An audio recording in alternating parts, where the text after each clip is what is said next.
Hi, it's Beth. Welcome to 2 Kings 22:11. When the king heard the words of the book of the law, he tore his clothes. Reading the Bible to you in a year. Today we are in Deuteronomy chapters 11 to 13. You must love the Lord your God and always obey his requirements, decrees, and regulations and commands. Keep in mind that I am not talking now to your children who have never experienced the discipline of the Lord your God or seen his greatness and his strong hand and powerful arm. They didn't see the miraculous signs and wonders he performed in Egypt against Pharaoh and all his land. They didn't see what the Lord did to the armies of Egypt and to their horses and chariots, how he drowned them in the Red Sea as they were chasing you. He destroyed them, and they have not recovered to this very day.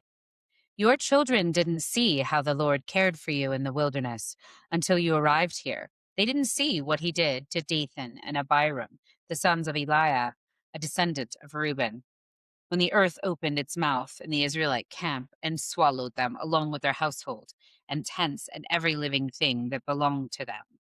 But you have seen the Lord perform all these mighty deeds with your own eyes. Therefore, be careful to obey every command I'm giving you today, so you may have strength to go in and take over the land you are about to enter.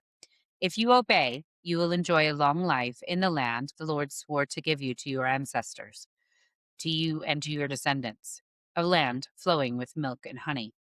For the land you are about to enter and take over is not like the land of Egypt, from which you came, where you planted your seed and made irrigation ditches with your foot, as in a vegetable garden.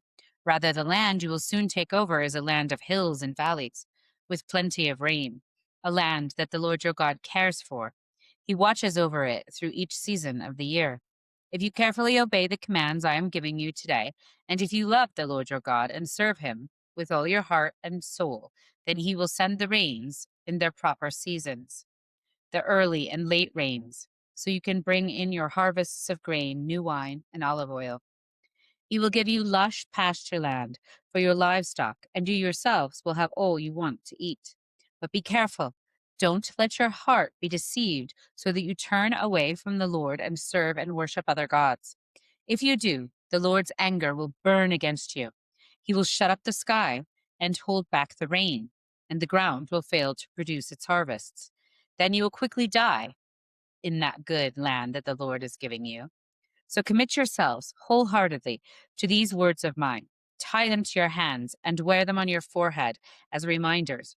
Teach them to your children. Talk about them when you are at home and when you are on the road, when you are going to bed and when you are getting up. Write them on the doorposts of your houses and on your gates, so that as long as the sky remains above the earth, you and your children may flourish in the land the Lord swore to give to your ancestors. Be careful to obey all these commands I am giving you. Show love to the Lord your God by walking in his ways and holding tightly to him. Then the Lord will drive out all the nations ahead of you, though they are much greater and stronger than you, and you will take over their land. Wherever you set foot, that land will be yours. Your frontiers will stretch from the wilderness in the south to Lebanon in the north, and from the Euphrates River in the east to the Mediterranean Sea in the west. No one will be able to stand against you, for the Lord your God will cause the people to fear and dread you, as he promised, wherever you go in the whole land. Look, today I am giving you the choice between a blessing and a curse. You will be blessed if you obey the commands of the Lord your God that I am giving you today. But you will be cursed if you reject the commands of the Lord your God and turn away from him and worship gods you have not known before. When the Lord your God brings you into the land and helps you take possession of it, you must pronounce the blessing at Mount Gerizim and the curse at Mount Ebal. These two mountains are west of the Jordan River in the land of the Canaanites, who live in the Jordan Valley, near the town of Gilgal, not far from the oaks of Morah. For you are about to cross the Jordan River to take over the land the Lord your God is giving you. When you take the land and you are living in it, you must be careful to obey all the decrees and regulations I am giving you today.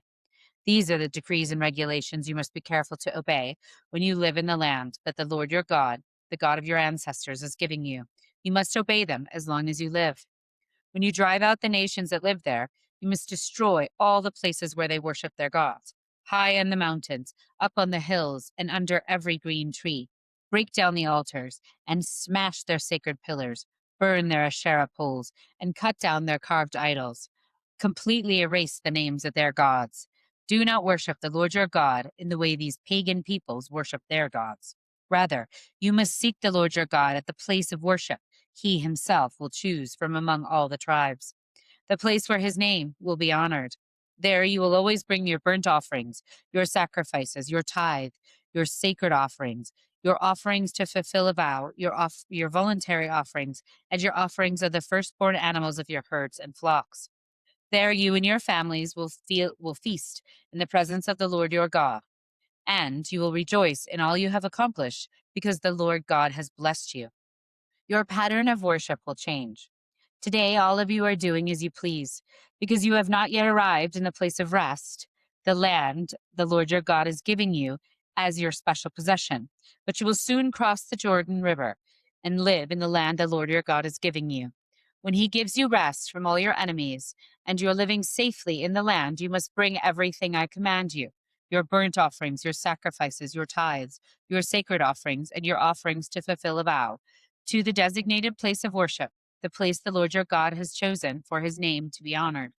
You must celebrate there in the presence of the Lord your God with your sons and daughters and with all your servants. And remember to include the Levites who live in your towns, for they will receive no allotment of land among you. Be careful not to sacrifice your burnt offerings just anywhere you like.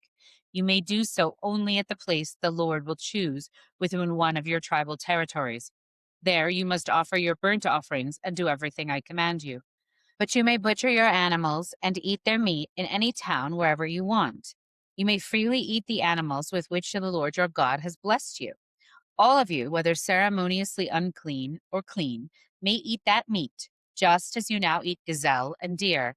But you must not consume the blood. You must pour it out on the ground like water. But you may not eat your offerings in your hometown, neither the tithe of your grain and new wine and olive oil, nor the firstborn of your flocks and herds, nor any offering to fulfill a vow, nor your voluntary offerings, nor your sacred offerings. You must eat these in the presence of the Lord your God at the place he will choose. Eat them there with your children, your servants, and the Levites who live in your towns, celebrating in the presence of the Lord your God in all you do. And be very careful never to neglect the Levites as long as you live in your land. When the Lord your God expands your territory as he has promised, and you have the urge to eat meat, you may freely eat meat whenever you want. It might happen that the designated place of worship, the place the Lord your God chooses for his name to be honored, is a long way from your home. If so, you may butcher any of the cattle, sheep, or goats the Lord has given you, and you may freely eat the meat in your hometown as I have commanded you. Anyone, whether ceremonially clean or unclean, may eat the meat, just as you do now with gazelle and deer, but never consume the blood, for the blood is the life, and you must not consume the life blood with the meat. Instead, pour out the blood on the ground like water. Do not consume the blood, so that all may go well with you and your children after you, because you will be doing what pleases the Lord. Take your sacred gifts and your offerings given to fulfill a vow to the place the Lord chooses. You must offer the meat and the blood of your offerings on the altar of the Lord your God, but you may eat the meat. Be careful to obey all my commandments, so that all will go well with you and your children after you, because you will be doing what is good and pleasing to the Lord your God. When the Lord your God goes ahead of you and destroys the nations, and you drive them out and live in their land, do not fall into the trap of following their customs and worshiping their gods. Do not inquire about their gods, saying, "How do these nations worship their gods? I want to follow their example." You must not worship the Lord your God the way other nations worship their gods, for they perform for their gods every detestable act that the Lord hates. They even burn their sons and daughters as sacrifices to their gods. So be careful to obey all the commands I give you. You must not add anything to them or subtract anything from them. Suppose there are prophets among you, or those who dream dreams about the future, and they promise you signs or miracles, and the predicted signs or miracles occur. If they then say, "Come, let us worship other gods," gods you have not known before, do not listen to them. The Lord your God is testing you to see if you truly love him with all your heart and soul. Serve only the Lord your God and fear him alone.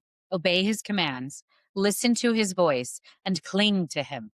The false prophets or visionaries who try to lead you astray must be put to death, for they encourage rebellion against the Lord your God, who redeemed you from slavery and brought you out of the land of Egypt.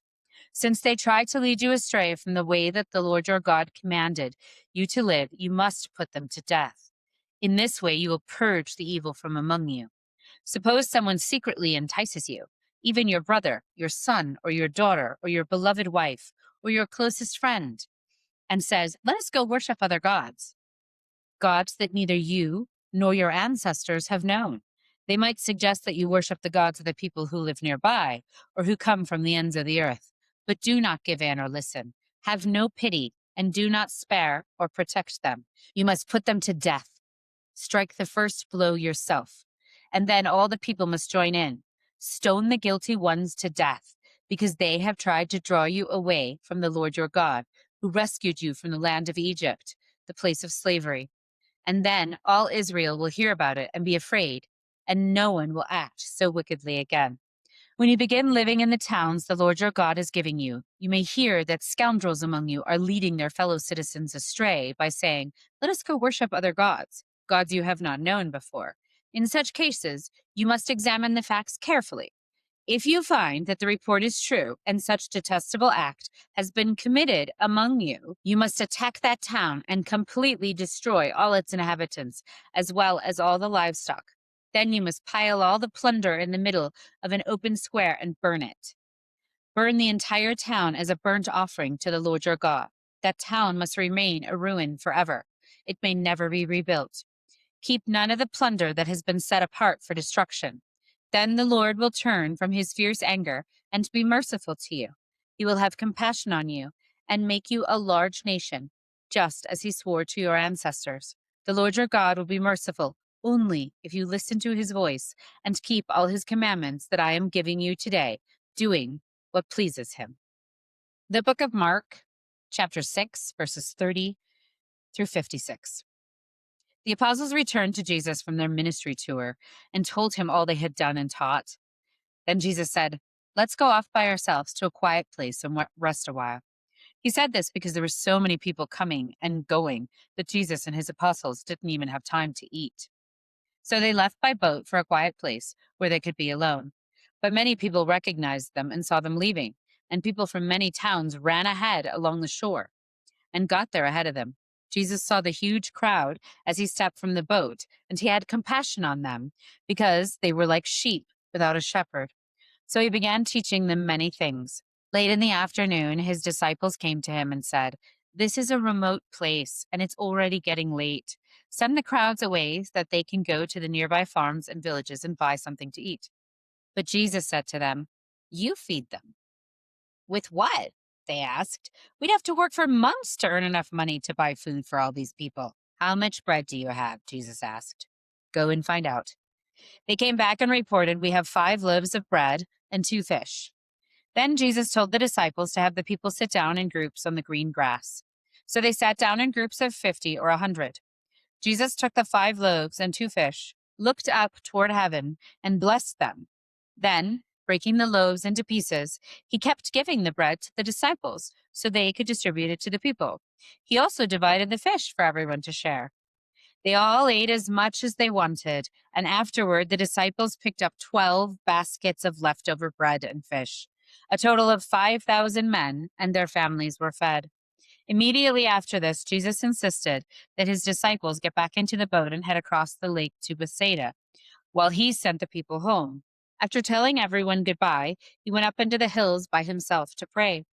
Late that night, the disciples were in their boat in the middle of the lake, and Jesus was alone on land.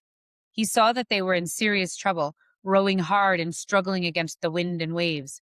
About 3 o'clock in the morning, Jesus came toward them, walking on the water. He intended to go past them, but when they saw him walking on the water, they cried out in terror, thinking that he was a ghost. They were all terrified when they saw him. But Jesus spoke to them at once. "Do not be afraid," he said. "Take courage. I am here." Then he climbed into the boat, and the wind stopped. They were totally amazed, for they still didn't understand the significance of the miracle of the loaves. Their hearts were too hard to take it in. After they had crossed the lake, they landed at Gennesaret. They brought the boat to shore and climbed out.